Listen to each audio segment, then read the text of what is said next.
আমার দাদাজিকে ছেড়ে দাও, উনি কিছু করেননি। চুপ থাক, আজ তোকে আর তোর দাদাজিকে সবক শেখাব। জজ সাহেব, আমার থেকে অনেক বড় ভুল হয়ে গিয়েছে, আমাকে ক্ষমা করে দিন। হ্যাঁ হ্যাঁ, এখনই ক্ষমা করছি, দাঁড়া একটু। বলো বেটা, এই পুলিশ অফিসারের সাথে কি করতে হবে? জজ সাহেব, আমি এই পুলিশ অফিসারকে চড় মারতে চাই।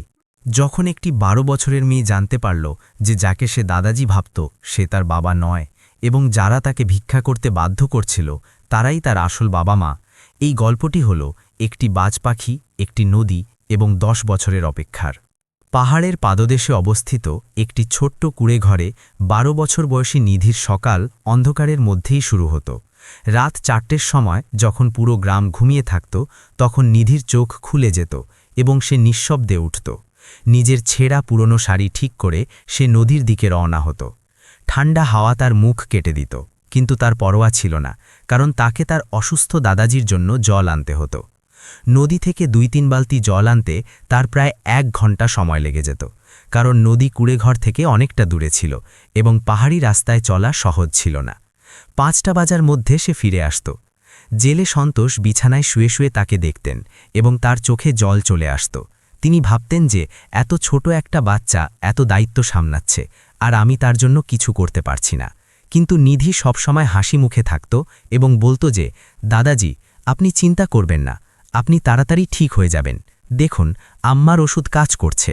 আসলে হয়েছিল এমন যে জেলে সন্তোষ অসুস্থ হয়ে পড়েছিলেন এবং অসুস্থতার কারণে তিনি মাছ ধরতে পারছিলেন না, যা দিয়ে তাদের সংসার চলত। এখন মেয়েটি চেয়ে চিনতে নিজের দিন কাটাচ্ছিল। 2 টুকরো রুটি প্রতিবেশী থেকে চেয়ে আনত এবং দুজনে মিলে খেয়ে নিত। গ্রামের মানুষ নিধিকে দেখে অবাক হতো এবং নিজেদের মধ্যে বলাবলি করত। কেউ বলতো যে এত ছোট বয়সে এত বুদ্ধিমতী, এই মেয়েটি কোনো সাধারণ মেয়ে নয়। কেউ বলতো যে এই মেয়েটির মধ্যে বিশেষ কিছু ব্যাপার আছে, দেখো কিভাবে নিজের বুড়ো দাদাজির সেবা করছে। কেউ বলতো যে জানি না এর আসল বাবা মা কে, কিন্তু তারা একটি হীরা হারিয়েছে। কিন্তু কেউ জানত না যে এই সাধারণ দেখতে মেয়েটি যে ছেঁড়া পুরনো জামাকাপড় পরে থাকে, সে আসলে শহরের সবথেকে সম্মানিত বিচারপতি জজ নরেশ মেহতার একমাত্র ও আদরের মেয়ে, যে মেয়েকে জজ নরেশ মেহতা গত 10 বছর ধরে খুঁজছেন। এই সবকিছুর পেছনে একটি পুরনো কাহিনী লুকিয়েছিল, যা 10 বছর আগে শুরু হয়েছিল। 10 বছর আগের কথা, যখন জজ নরেশ মেহতা এবং তার স্ত্রী কীর্তি মেহতা তার প্রিয় 2 বছরের মেয়ে নিধি পাহাড়ে ঘুরতে গিয়েছিলেন। জজ নরেশ মেহতা এবং কীর্তি মেহতা তার ছবি তুলতেন এবং ভাবতেন যে এই সময়টি তাদের জীবনের সবথেকে সুন্দর সময়। 3 দিন কেটে গেল এবং চতুর্থ দিনে তারা একটি বিশেষ জায়গায় যাওয়ার সিদ্ধান্ত নিলেন, যা ছিল একটি উঁচু পাহাড়ের চূড়া, যেখান থেকে পুরো উপত্যকার দৃশ্য দেখা যেত। তারা সকালে তাড়াতাড়ি তৈরি হয়ে সেখানে পৌঁছে গেলেন। চূড়ায় আরও কিছু পর্যটক ছিল, কিন্তু খুব বেশি ভিড় ছিল না। জজ নরেশ মেহতা এবং কীর্তি মেহতা নিধিকে একটি নিরাপদ পাথরের উপর বসালেন এবং বললেন, বেটা, তুমি এখানেই বসো, আমরা একটু এগিয়ে গিয়ে দৃশ্য দেখি এবং তারপর তোমার ছবি তুলব। নিধি বলল যে ঠিক আছে পাপা, এবং সে পাথরের ওপর বসে নিজের পুতুল নিয়ে খেলতে লাগল। জজ নরেশ মেহতা এবং কীর্তি মেহতা কয়েক কদম এগিয়ে গিয়ে উপত্যকার দৃশ্য দেখতে লাগলেন। কিন্তু পরের কয়েক মুহূর্তের মধ্যে যা ঘটল তা তাদের জীবন বদলে দিল। হঠাৎ আকাশ থেকে একটি বিশাল বাজ পাখি নিচে নেমে এলো, যার ডানা ছিল চওড়া এবং ঠোঁট ছিল তীক্ষ্ণ, আর তার চোখ ছিল শিকারের সন্ধানে। বাজ পাখিটি নিধিকে দেখল, যাকে খুব ছোট এবং দুর্বল মনে হচ্ছিল, এবং বাজ পাখিটি ভাবল যে এটি তার সহজ শিকার। এক মুহূর্তে বাজ পাখিটি ছোঁ মারল, নিধিকে নিজের নখে চেপে ধরল এবং ওপরে উড়তে লাগল। নিধি চিৎকার করে উঠল, পাপা, মাম্মা, কিন্তু বাজ পাখি তাকে নিয়ে আকাশে উঁচুতে উড়তে শুরু করল। কীর্তি মেহতা হঠাৎ নিধির চিৎকার শুনতে পেলেন এবং তিনি তৎক্ষণাৎ পেছনে ফিরলেন। যা দেখলেন তাতে তার বুক কেঁপে উঠল। পাথরটি খালি ছিল, নিধি ছিল না। কীর্তি মেহতা চিৎকার করে উঠলেন, নিধি, নিধি কোথায়? জজ নরেশ মেহতাও তৎক্ষণাৎ পেছনে ফিরলেন এবং দেখলেন যে আকাশে একটি বাজ পাখি উড়ছে এবং তার নখে কিছু একটা আছে।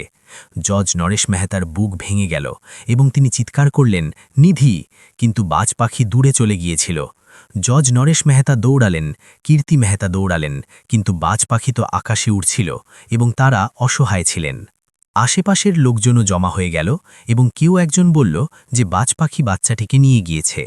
জজ নরেশ মেহতা তৎক্ষণাৎ কাছে মোতায়েন গার্ডকে ডাকলেন এবং গার্ড বলল যে সাহেব, এটা খুব দুর্ভাগ্যজনক, কিন্তু বাজ পাখি বাচ্চাটিকে জঙ্গলে যে কোনো জায়গায় নিয়ে যেতে পারে। এই এলাকা খুব ঘন, রাত হতে চলল, অন্ধকারে খোঁজা অসম্ভব, আমাদের সকাল পর্যন্ত অপেক্ষা করতে হবে। জজ নরেশ মেহতার আগে বললেন, না, এক্ষুনি খোঁজা শুরু করো, আমার মেয়ে বিপদে আছে। জজ নরেশ মেহতা এবং কীর্তি মেহতা সারা রাত ঘুমাননি। তারা কাঁদতে থাকলেন এবং আশা করতে থাকলেন যে তাদের মেয়ে সুরক্ষিত হবে। কিন্তু ধীরে ধীরে দিন কাটতে লাগল, মাস পেরিয়ে গেল। জজ নরেশ মেহতা নিজের পুরো শক্তি লাগিয়ে দিলেন, কিন্তু বাচ্চাটির কোনো খোঁজ পাওয়া গেল না। ওদিকে যেদিন বাজপাখি নিধিকে তুলে নিয়ে গিয়েছিল, সেই দিন বাজপাখি নিধিকে নিয়ে জঙ্গলের মাঝখান দিয়ে যাচ্ছিল, কিন্তু নিধি নড়াচড়া করছিল, চিৎকার করছিল, যার ফলে বাজপাখির ভারসাম্য বিগড়ে গেল। বাজপাখি নিধিকে ছেড়ে দিল এবং নিধি নিচে পড়ে সরাসরি একটি নদীতে গিয়ে পড়ল। নদীর জলের স্রোত খুব তেজ ছিল এবং নিধি জলে ডুবতে লাগল। সে অজ্ঞান হয়ে গেল এবং জলের তোড়ে ভেসে যেতে লাগল। নদীর জল দ্রুতগতিতে বইছিল এবং নিধিকে ভাসিয়ে নিয়ে যাচ্ছিল। কয়েক কিলোমিটার দূরে নদীর কিনারে জেলে সন্তোষ মাছ ধরছিলেন। তিনি একজন দরিদ্র জেলে ছিলেন, যিনি প্রতিদিন নদীতে মাছ ধরতেন এবং বাজারে বিক্রি করে নিজের দিন কাটাতেন। তার কোনো স্ত্রী বা সন্তান ছিল না এবং তিনি একাই থাকতেন। হঠাৎ তার নজরে জলে ভাসমান একটি ছোট বাচ্চার ওপর পড়ল। জেলে সন্তোষ চমকে গেলেন এবং তিনি তৎক্ষণাৎ জলে ঝাঁপ দিলেন এবং বাচ্চাটিকে ধরে ফেললেন। বাচ্চাটি অজ্ঞান ছিল এবং তার শ্বাস খুব ধীর গতিতে চলছিল। জেলে সন্তোষ ঘাবড়ে গেলেন এবং তিনি তৎক্ষণাৎ বাচ্চাটিকে কিনারে আনলেন এবং তার বুকে হালকা হালকা চাপ দিতে শুরু করলেন। কিছুক্ষণ পর বাচ্চাটির মুখ থেকে জল বের হলো এবং তার শ্বাস চলতে শুরু করল। জেলে সন্তোষ স্বস্তির নিঃশ্বাস ফেললেন এবং তিনি বাচ্চাটিকে নিজের কোলে তুলে নিলেন এবং ভাবতে লাগলেন যে এখন কি করবেন। জেলে সন্তোষ বাচ্চাটিকে নিজের ঘরে নিয়ে এলেন এবং নিজের মেয়ের মতো তাকে পালন করা শুরু করলেন। ধীরে ধীরে নিধিও বড় হতে লাগল। তিনি রোজ নদীতে মাছ ধরতেন, বাজারে বিক্রি করতেন এবং তা দিয়ে ঘর চালাতেন। নিধিও ধীরে ধীরে তার সাথে সহজ হতে লাগল এবং সেই তাকে দাদাজি বলতে লাগল। জেলে সন্তোষের খুব আনন্দ হতো যখন নিধি তাকে দাদাজি বলত। একদিন জেলে সন্তোষ হঠাৎ অসুস্থ হয়ে পড়লেন এবং তার খুব জ্বর আসলো। শরীরে ব্যথা হতে লাগল, শ্বাস নিতে কষ্ট হতে লাগল। নিধি ঘাবড়ে গেল এবং সে দাদাজিকে জল খাওয়ালো, কপালে জলপট্টি দিল, কিন্তু জ্বর কমল না। পরের দিন নিধি দাদাজিকে ডাক্তারের কাছে নিয়ে যাওয়ার সিদ্ধান্ত নিল এবং সে কোনোভাবে দাদাজিকে সাহায্য করে ডাক্তারের কাছে নিয়ে গেল। ডাক্তার পরীক্ষা করলেন এবং গম্ভীর মুখে বললেন যে এর অবস্থা খুব খারাপ, এর গুরুতর সংক্রমণ হয়েছে এবং ফুসফুসেও সমস্যা আছে। চিকিৎসার জন্য কমপক্ষে 1 লক্ষ টাকা চাই। হাসপাতালে ভর্তি করতে হবে, টেস্ট করতে হবে, ওষুধ দিতে হবে এবং হ্যাঁ, তোমার কাছে মাত্র 1 মাসের সময় আছে। যদি চিকিৎসা না হয় তবে বাঁচা মুশকিল। নিধির মনে হলো তার পায়ের নিচ থেকে মাটি সরে গেল, কারণ 1 লক্ষ টাকা তাদের কাছে তো 2000 টাকাও ছিল না। নিধি কাঁপতে কাঁপতে জিজ্ঞাসা করল, ডাক্তার সাহেব, অন্য কোনো রাস্তা নেই? ডাক্তার কড়াভাবে বললেন, না, চিকিৎসার জন্য টাকা চাই, তুমি ব্যবস্থা করো, নয়তো সরকারি হাসপাতালে যাও, কিন্তু সেখানেও সুবিধা খুব কম। নিধি কাঁদতে কাঁদতে দাদাজিকে বাড়িতে নিয়ে এলো এবং জেলে সন্তোষের অবস্থা আরও খারাপ হতে লাগল। তিনি বিছানায় শুয়ে পড়লেন এবং উঠতে পারলেন না। মাছ ধরার কাজ বন্ধ হয়ে গেল, আয় বন্ধ হয়ে গেল, ঘরে খাওয়ার জন্য কিছু অবশিষ্ট ছিল না। নিধি বিচলিত হয়ে পড়ল এবং সে বুঝতে পারছিল না যে কি করবে। সে রোজ প্রতিবেশীদের বাড়িতে যেত এবং খাওয়ার জন্য কিছু চেয়ে আনত। কখনো কেউ 2টো রুটি দিয়ে দিত, কখনো কেউ একটু চাল দিয়ে দিত। নিধি একটি রুটি দাদাদিকে খাওয়াতো এবং অর্ধেক রুটি নিজে খেয়ে নিত। এভাবেই দিন কাটতে লাগল। একদিন পাশের বাড়ির বয়স্ক আম্মা নিধিকে ডাকলেন, যিনি খুব বৃদ্ধা ছিলেন, কিন্তু তার জড়িবুটির খুব জ্ঞান ছিল। তিনি নিধিকে জিজ্ঞাসা করলেন, বেটা, তোমার দাদাজির শরীর কেমন আছে? নিধি কাঁদতে কাঁদতে বলল, আম্মা, খুব খারাপ। ডাক্তার বলেছে 1 লক্ষ টাকা চাই চিকিৎসার জন্য, কিন্তু আমাদের কাছে তো কিছুই নেই, আমি কি করব? আম্মা নিধির মাথায় হাত রাখলেন এবং নিধিকে কিছু জড়িবুটি দিয়ে বললেন, এটা সকাল বিকেল পিষে জলে গুলে সন্তোষকে খাওয়াবে, দেখবে ধীরে ধীরে সন্তোষ ঠিক হতে লাগবে। নিধি সেটাই করল। সে সব জড়িবুটি জোগাড় করে সেগুলোকে ভালো করে পিষল এবং জলে গুলে সন্তোষকে সকাল বিকেল খাওয়াতে লাগল। ধীরে ধীরে জেলে সন্তোষের অবস্থা ভালো হতে শুরু করল। তার জ্বর কমতে শুরু করল, শ্বাস নিতে সুবিধা হতে লাগল, ব্যথা কমতে থাকল। নিধি খুশি ছিল এবং সে রোজ দাদাজিকে বলতো দেখুন দাদাজি, আপনি ঠিক হয়ে যাচ্ছেন। আম্মার ওষুধ কাজ করছে। জেলে সন্তোষের চোখে জল চলে আসত এবং তিনি ভাবতেন যে কেমন মেয়ে পেয়েছি আমি, এত ছোট কিন্তু কত দায়িত্বশীল। কিন্তু যখন জীবন একটু স্বাভাবিক হতে শুরু করল, তখন আর একটি বড় বিপদ চলে এলো। একদিন দুপুরের সময় কিছু সরকারি অফিসার এবং খাকি পোশাকে 5 জন পুলিশ অফিসার, কৌশল, বিকাশ, কুলদীপ, সন্দীপ এবং রাজেশ জেলে সন্তোষের কুড়েঘরের কাছে আসলো। পুলিশ অফিসার কৌশল সবার আগে ছিল এবং সেই মোটা ছিল, রাগী মুখ ছিল এবং তার গলার আওয়াজ কর্কশ ছিল। সে গর্জে উঠে বলল, আরে তুই কে? এখানে কি করছিস? জেলে সন্তোষ হুইল চেয়ারে বসেছিলেন, কারণ তার অবস্থা এখনও পুরোপুরি ঠিক হয়নি। তিনি কাঁপতে কাঁপতে বললেন, সাহেব, আমি জেলে এখানে থাকি। পুলিশ অফিসার বিকাশ হাসতে হাসতে বলল, এখানে থাকিস? এটা সরকারি জমি, তুই এখানে কুড়েঘর কিভাবে তৈরি করেছিস? জেলে সন্তোষ বললেন, সাহেব, আমি জানতাম না যে এটা সরকারি জমি। আমি গত 20 বছর ধরে এখানে থাকছি, কখনো কেউ কিছু বলেনি। পুলিশ অফিসার কুলদীপ রাগে বলল, তাতে কি হয়েছে? এখন এই জমি সরকারের চাই, তুই এখনই ওঠ আর এখান থেকে বেরিয়ে যা। নিধি কাছে দাঁড়িয়েছিল এবং সে দৌড়ে পুলিশ অফিসারদের কাছে আসলো এবং তাদের পায়ে পড়ে গেল। সে কাঁদতে কাঁদতে বলল, সাহেব প্লিজ, আমার দাদাজি খুব অসুস্থ, উনি এখন কোথাও যেতে পারবেন না, এর চলাফেরাও আসে না, আমাদের একটু সময় দিয়ে দিন প্লিজ সাহেব। কিন্তু পুলিশ অফিসার কৌশল নিধিকে ধাক্কা দিয়ে বলল, সরে যা, এখানে আমরা তোর চাকর নই। পুলিশ অফিসার সন্দীপ জেলে সন্তোষের হুইল চেয়ারে লাথি মারল এবং হুইল চেয়ারটি টলমল করে উঠল এবং জেলে সন্তোষ মাটিতে পড়ে গেলেন। তিনি যন্ত্রণায় কাতরে উঠলেন এবং নিধি চিৎকার করল, দাদাজি। সে দৌড়ে তার কাছে গেল এবং তাকে সাহায্য করতে লাগল। পুলিশ অফিসার রাজেশ বলল, সাহেব, এদের 5 দিনের সময় দিয়ে দিই। পুলিশ অফিসার কৌশল বলল, ঠিক আছে, শোন বুড়ো, তোকে 5 দিনের সময় দিচ্ছি। হয় 5 দিনে মরে যা, নয়তো এই কুড়েঘর খালি করে দে। যদি 5 দিনে খালি না করিস তবে আমরা তোর বিছানাপত্র তুলে বাইরে ফেলে দেব, বুঝলি? নিধি কাঁদতে লাগল এবং সে আবার পুলিশ অফিসারদের পায়ে পড়ে গেল এবং অনুনয় করতে লাগল, শাহেদ, 5 দিনে কিভাবে হবে? আমাদের কোথাও যাওয়ার জায়গা নেই, টাকা নেই, আমার দাদাজির অবস্থা খুব খারাপ। ডাক্তার বলেছে 15 দিনের মধ্যে হয়তো উনি মারা যাবেন। প্লিজ সাহেব, আমাদের 15 দিনের সময় দিয়ে দিন, তারপর আপনি যা খুশি করবেন, প্লিজ সাহেব। কিন্তু পুলিশ অফিসাররা তার কোনো কথা শুনল না এবং পুলিশ অফিসার বিকাশ নিধিকে আবার ধাক্কা দিল এবং বলল, 15 দিন তুই আমাদের শেখাবি? 5 দিনের সময় আছে শুধু। পুলিশ অফিসার কুলদীপ জেলে সন্তোষকে আবার লাথি মারল এবং বলল, যদি 5 দিনে এখান থেকে না যাস তবে তোর হাড়গোড় ভেঙে দেব। আশেপাশের লোকজন জড়ো হয়ে গেল এবং সবাই এই দৃশ্য দেখছিল। কিছু মানুষ পুলিশ অফিসারদের আটকানোর চেষ্টা করছিল, কিন্তু পুলিশ অফিসাররা কারোর কথা শুনছিল না। সেই সময় সেখানে সাংবাদিক প্রকাশ শর্মাও উপস্থিত ছিলেন, যিনি অন্য কোনো খবরের সূত্রে সেই এলাকায় এসেছিলেন। হঠাৎ তিনি ভিড় দেখলেন এবং তিনি ভিড়ের কাছে গেলেন এবং দেখলেন যে পুলিশ অফিসাররা একজন বৃদ্ধ মানুষ এবং একটি ছোট মেয়েকে কষ্ট দিচ্ছে। সাংবাদিক প্রকাশ শর্মা তৎক্ষণাৎ নিজের ক্যামেরা চালু করলেন এবং পুরো ঘটনা রেকর্ড করতে লাগলেন। ভিডিওতে পরিষ্কার দেখা যাচ্ছিল যে নিধি পুলিশ অফিসারদের পায়ে পড়ে আছে এবং বলছে যে সাহেল, আমাদের 15 দিনের সময় দিয়ে দিন, আমার দাদাজি অসুস্থ, ডাক্তার বলেছে 15 দিনের মধ্যে উনি মারা যাবেন, তারপর আপনি যা খুশি করবেন। কিন্তু পুলিশ অফিসাররা মানছিলেন না এবং তাদের মারছিলেন। সাংবাদিক প্রকাশ শর্মা সব কিছু রেকর্ড করে নিলেন। পুলিশ অফিসাররা হাসতে হাসতে সেখান থেকে চলে গেলেন এবং পুলিশ অফিসার কৌশল যেতে যেতে বলল, মনে রাখিস 5 দিন, নয়তো তোর পরিণাম খারাপ হবে। পুলিশ অফিসাররা চলে গেলেন, কিন্তু ভিড় সেখানেই দাঁড়িয়ে রইল। সাংবাদিক প্রকাশ শর্মা নিধির কাছে গেলেন এবং জিজ্ঞাসা করলেন, বেটা, এরা কারা? নিধি কাঁদতে কাঁদতে বলল, আমার দাদাজি। সাংবাদিক প্রকাশ শর্মা জিজ্ঞাসা করলেন, তোমার বাবা মা কোথায়? নিধি বলল যে, জানি না, আমি ছোটবেলা থেকে এনার সাথেই থাকছি। সাংবাদিক প্রকাশ শর্মা আশেপাশের লোকজনের থেকে পুরো কাহিনী শুনলেন। একজন বৃদ্ধ জানালেন যে, সাহেব, এই মেয়েটিকে সন্তোষ নদীতে পেয়েছিল। সন্তোষ মাছ ধরছিল এবং এই মেয়েটি জলে ভাসছিল। সন্তোষ একে বাঁচিয়েছে এবং তখন থেকে একে পালন করছে।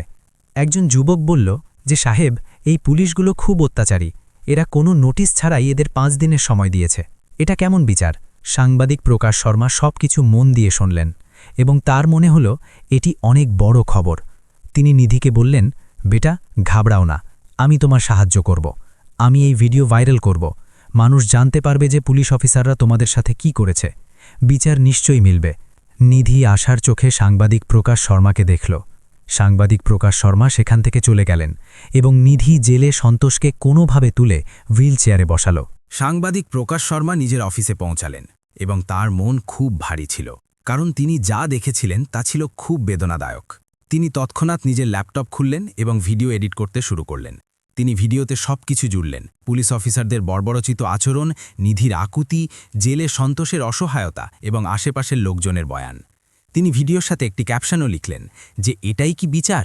একজন 12 বছরের মেয়ে তার অসুস্থ দাদাজির জন্য 15 দিনের সময় চাইছে, কিন্তু পুলিশ তাকে 5 দিনের সময় দিচ্ছে।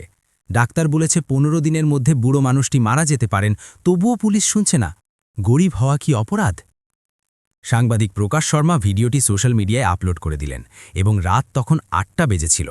তিনি ভিডিওটি নিজের সব হোয়াটসঅ্যাপ গ্রুপে পাঠালেন, টুইটারে পোস্ট করলেন, ফেসবুকে শেয়ার করলেন এবং ইনস্টাগ্রামেও দিলেন। শুরুতে কিছু মানুষ ভিডিওটি দেখল এবং কমেন্ট করল। তারপর ধীরে ধীরে ভিডিও শেয়ার হতে শুরু করল। রাত 9টা নাগাদ ভিডিওটি 10,000 ভিউ পেয়ে গেল এবং 10টার মধ্যে 1 লক্ষ ভিউ হয়ে গেল। রাত 12টার মধ্যে ভিডিওটি 10 লক্ষ ভিউ পেয়ে গেল এবং এটি ট্রেন্ডিং হতে লাগল। মানুষ কমেন্টে লিখল যে এটি খুব ভুল হয়েছে, পুলিশের লজ্জা হওয়া উচিত, এই মেয়েটির বিচার পাওয়া উচিত, আমি এই কেসটি লড়ার জন্য তৈরি আছি, সরকারের এই বিষয়ে হস্তক্ষেপ করা উচিত। টিভি চ্যানেলগুলো ভিডিওটি দেখাতে শুরু করল এবং নিউজ অ্যাঙ্কাররা পুলিশের সমালোচনা করলেন। সোশ্যাল মিডিয়ায় হ্যাশট্যাগ ট্রেন্ড হতে লাগল। সকাল হতে হতে পুরো দেশে এই খবর ছড়িয়ে পড়ল। অনেক আইনজীবী বিনামূল্যে নিধি এবং জেলে সন্তোষের কেস লড়ার প্রস্তাব দিলেন। এনজিও সাহায্যের প্রস্তাব দিল। পুরো দেশ নিধির সমর্থনে দাঁড়িয়ে গেল। পুলিশ ডিপার্টমেন্টের উপর চাপ বাড়তে লাগল এবং মিডিয়া পুলিশ অফিসার কৌশল, বিকাশ, কুলদীপ, সন্দীপ এবং রাজেশের বিরুদ্ধে প্রশ্ন তোলা শুরু করল। পরের দিন সকালে আদালতেও শোরগোল পড়েছিল এবং জজ নরেশ মেহতা নিজের চেয়ারে বসেছিলেন। তিনি প্রতিদিনের মতো কেস শোনার জন্য তৈরি ছিলেন, কিন্তু হঠাৎ একজন আইনজীবী দ্রুত আদালতে দাখিল হলেন এবং তিনি হাঁপাচ্ছিলেন। তিনি বললেন, মাননীয় আদালত, আমাকে একটি কেস লড়তে হবে, একটি খুব জরুরি কেস। জজ নরেশ মেহতা জিজ্ঞাসা করলেন, কোন কেস? আইনজীবী বললেন যে, মাননীয় আদালত, একজন গরিব মেয়ে এবং বৃদ্ধকে কষ্ট দেওয়া হচ্ছে। পুলিশ তাদের নির্মমভাবে পিটিয়েছে এবং তাদের 5 দিনে বাড়ি খালি করার আদেশ দিয়েছে। এই বিষয়টি খুব গুরুতর। আমি চাই যে এই কেসটি আমি লড়ি এবং তাদের বিচার পাইয়ে দিই। জজ নরেশ মেহতা বললেন যে, এমন কোনো কেস আছে যার সম্পর্কে আমি জানি না? আইনজীবী বললেন যে, মাননীয় আদালত, মনে হয় আপনি সেই ভিডিও দেখেননি যা পুরো দেশে ভাইরাল হচ্ছে। জজ নরেশ মেহতা বললেন, কোন ভিডিও? আইনজীবী নিজের ফোন বের করলেন এবং কোর্টে ভিডিও প্লে করলেন। বড় স্ক্রিনে ভিডিও দেখানো হলো এবং পুরো আদালত ভিডিওটি দেখল। ভিডিওতে পরিষ্কার দেখা যাচ্ছিল যে পুলিশ অফিসাররা জেলে সন্তোষকে মারছে। নিধি তাদের পায়ে পড়ে আছে এবং বলছে যে, সাহেব, আমাদের 15 দিনের সময় দিয়ে দিন, আমার দাদাজি অসুস্থ, ডাক্তার বলেছে 15 দিনের মধ্যে উনি মারা যাবেন, তারপর আপনি যা খুশি করবেন। কিন্তু পুলিশ অফিসাররা মানছিলেন না, তারা তাদের লাথি মারছিলেন, ধাক্কা দিচ্ছিলেন। জজ নরেশ মেহতা মন দিয়ে ভিডিওটি দেখলেন এবং যখন ভিডিওতে আশেপাশের লোকজন বলতে শুরু করল যে এই মেয়েটি সন্তোষকে নদীতে পেয়েছিল 2 বছর বয়সে এবং সন্তোষ মাছ ধরছিল, তখন জজ নরেশ মেহতার মনে আলোড়ন শুরু হলো। তিনি ভিডিওতে নিধিকে মন দিয়ে দেখলেন এবং তার বুক দ্রুত ধড়পড় করতে লাগল। তিনি ভাবতে লাগলেন যে নদীতে পাওয়া গিয়েছিল 2 বছর বয়সে, গ্রীষ্মের সময়। তার হঠাৎ 10 বছর আগের ঘটনা মনে পড়ে গেল। পাহাড়ের উপত্যকা, বাজ পাখি, তার হারিয়ে যাওয়া মেয়ে। জজ নরেশ মেহতার চোখে জল চলে আসলো এবং তিনি নিজের চেয়ারে বসে বসে কাঁদতে লাগলেন। পুরো আদালত অবাক হয়ে গেল, কারণ কেউ বুঝতে পারছিল না যে জজ সাহেব কেন কাঁদছেন। জজ নরেশ মেহতা নিজেকে সামলালেন এবং বললেন যে এই কেসটি খুব গুরুতর। কাল সব পুলিশ অফিসারদের আদালতে ডাকা হোক, সাথে সেই মেয়েটি এবং বৃদ্ধকেও ডাকা হোক। আমরা এই কেসের পুরো শুনানি করব। খবর মিডিয়ায় ছড়িয়ে পড়ল যে জজ নরেশ মেহতা নিজেই কেসটি শোনার সিদ্ধান্ত নিয়েছেন এবং মানুষের আশা হতে লাগল যে এখন নিধি বিচার নিশ্চয়ই পাবে। জজ নরেশ মেহতা সেই দিন বাড়ি ফিরলেন তো খুব বিচলিত ছিলেন। সারা রাত জজ নরেশ মেহতা ঘুমাতে পারলেন না এবং তিনি ভাবতে থাকলেন যে কোথাও সেই মেয়েটি তার মেয়ে নয় তো। কিন্তু 10 বছর কেটে গিয়েছে, কিভাবে জানা যাবে? পরের দিন সকালে আদালতে প্রচণ্ড ভিড় ছিল। মিডিয়াকর্মী, আইনজীবী, সাধারণ মানুষ সবাই উপস্থিত ছিল। নিধি এবং জেলে সন্তোষও আদালতে আসলেন এবং জেলে সন্তোষকে হুইল চেয়ারে বসিয়ে আনা হয়েছিল। নিধি তার সাথে ছিল এবং সে ভীত ছিল, কুঁকড়ে ছিল, কারণ সে প্রথমবার এত বড় আদালত দেখছিল। পুলিশ অফিসার কৌশল, বিকাশ, কুলদীপ, সন্দীপ এবং রাজেশও উপস্থিত ছিল এবং পুলিশ অফিসার কৌশল নিধিকে এমনভাবে দেখছিল যেন তাকে ভয় দেখাচ্ছে। সাংবাদিক প্রকাশ শর্মাও আদালতে উপস্থিত ছিলেন। যখন জাজ নরেশ মেহতা নিধিকে দেখলেন তখন তার বুক দ্রুত ধড়পড় করতে লাগল। তিনি নিধিকে মন দিয়ে দেখলেন। তার চোখ, তার মুখ, তার সারল্য সবকিছু তাকে তার মেয়ের কথা মনে করিয়ে দিল। কিন্তু তিনি নিজেকে সামলালেন এবং কেসের শুনানি শুরু করলেন। জাজ নরেশ মেহতা সবথেকে আগে পুলিশ অফিসারদের প্রশ্ন করলেন এবং তিনি বললেন যে আপনারাই বৃদ্ধ এবং বাচ্চার সাথে এমন ব্যবহার কেন করলেন? পুলিশ অফিসার কৌশল বলল যে মাননীয় আদালত, ওটি সরকারি জমিতে অবৈধভাবে তারা থাকছিল। আমাদের আদেশ দেওয়া হয়েছিল যে তাদের সরাতে হবে। জজ নরেশ মেহতা জিজ্ঞাসা করলেন যে আপনি কি তাদের কোনো নোটিশ দিয়েছিলেন? পুলিশ অফিসার কৌশল তোতলাতে লাগল এবং সে বলল যে মাননীয় আদালত, আমাদের। জজ নরেশ মেহতা কড়াভাবে বললেন যে সোজা জবাব দিন, আপনি নোটিশ দিয়েছিলেন কি না? পুলিশ অফিসার কৌশল বলল যে না মাননীয় আদালত। জজ নরেশ মেহতা বললেন যে তবে আপনি বিনা নোটিশে তাদের সরানোর চেষ্টা করলেন এবং তাদের উপর হাতও তুললেন। পুলিশ অফিসার বিকাশ বলল যে মাননীয় আদালত, আমাদের আদেশ ছিল যে। জজ নরেশ মেহতা মাঝখানেই থামিয়ে দিয়ে বললেন যে কোনো আদেশই আইনের ঊর্ধ্বে নয়। আপনাদের আগে নোটিশ দেওয়া উচিত ছিল, তারপর তাদের উচিত সময় দেওয়া উচিত ছিল, এবং সবথেকে বড় কথা, আপনাদের কাউকে মারার কোনো অধিকার নেই। তারপর জজ নরেশ মেহতা জেলে সন্তোষকে জিজ্ঞাসা করলেন যে আপনি কতদিন ধরে এখানে থাকছেন? জেলে সন্তোষ দুর্বল গলায় বললেন যে মাননীয় আদালত, আমি গত 20 বছর ধরে সেই জমিতে থাকছি। আমি জানতাম না যে ওটা সরকারি জমি, কেউ কখনো কিছু বলেনি। জজ নরেশ মেহতা জিজ্ঞাসা করলেন যে এই মেয়েটি কি আপনার মেয়ে? জেলে সন্তোষের চোখে জল চলে আসলো এবং তিনি বললেন যে না মাননীয় আদালত, এ আমার মেয়ে নয়, কিন্তু আমার কাছে মেয়ের থেকেও বড়। এ আমাকে নদীতে পাওয়া গিয়েছিল, আমি মাছ ধরছিলাম এবং এ জলে ভাসছিল, আমি একে বাঁচিয়েছি। জজ নরেশ মেহতার বুক দ্রুত ধরফর করতে লাগল এবং তিনি জিজ্ঞাসা করলেন যে কোন নদী? জেলে সন্তোষ বললেন যে মাননীয় আদালত, ওই যে পাহাড়ের উপত্যকা থেকে বয়ে আসে সেই নদীতে একে আমি পেয়েছিলাম। জজ নরেশ মেহতা জিজ্ঞাসা করলেন যে কবে পেয়েছিলেন? জেলে সন্তোষ বললেন যে মাননীয় আদালত, 10 বছর আগে গ্রীষ্মের সময় ছিল, সেই সময় পাহাড়ে অনেক মানুষ ঘুরতে যেত। জজ নরেশ মেহতার হুঁশ উড়ে গেল এবং তার বিশ্বাস হয়ে গেল যে এই মেয়েটি তারই মেয়ে, কিন্তু তিনি নিজেকে সামলালেন। জজ নরেশ মেহতা নিজের চেয়ার থেকে উঠে নিধির কাছে যাওয়ার সিদ্ধান্ত নিলেন এবং পুরো আদালত অবাক ছিল, কারণ এমনটা প্রথমবার ঘটছিল যে জজ নিজের চেয়ার ছেড়ে কারোর কাছে গিয়েছেন। জজ নরেশ মেহতা নিধির কাছে পৌঁছালেন এবং তিনি নিধির মুখ দেখলেন। নিধি ভয় পেয়েছিল। তিনি জিজ্ঞাসা করলেন যে তোমার কি কিছু মনে আছে? তোমার মা বাবা কে? নিধি বলল যে না, আমার কিছু মনে নেই। আমি শুধু এটুকুই জানি যে আমার দাদাজি আমাকে বাঁচিয়েছেন এবং আমাকে বড় করেছেন। জজ নরেশ মেহতা নিধিকে বুকে জড়িয়ে ধরলেন। পুরো আদালতে নিস্তব্ধতা নেমে আসলো এবং সবাই অবাক ছিল। নিধি বুঝতে পারছিল না যে কি হচ্ছে।